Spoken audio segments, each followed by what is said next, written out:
Houses in multiple occupation, HMOs. If you are the landlord of a property that has multiple occupants, it may be a house in multiple occupation, an HMO. That will mean some extra responsibilities, including possibly having to apply for a license. HMOs can be different types of buildings, such as a building converted into flats or bedsits or a shared house. If in doubt, you need to ask us.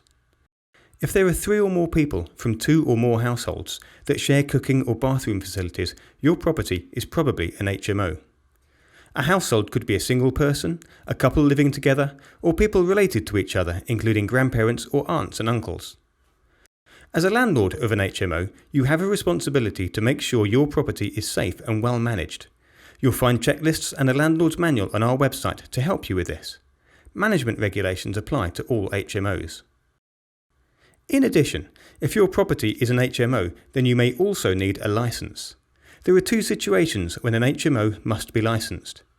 If your property is occupied by 5 or more people and it has 3 or more floors, including basements, loft conversions and commercial premises, then it is mandatory to have a license. Regardless of its size, if your property is an HMO in and around Oldfield, Westmoreland or Whitcomb, it must have a license because it is in the additional licensing area. You need to check with us if you think this applies for you.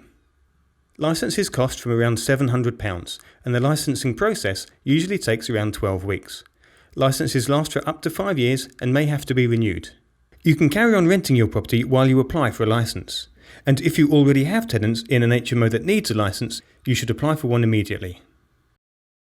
Once you've made your application and payment, your property will be inspected.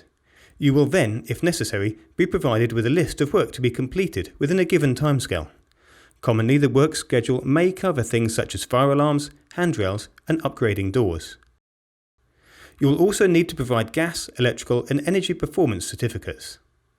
Please be aware that having an HMO licence is separate from planning permission and building control requirements. Licences where they apply are mandatory.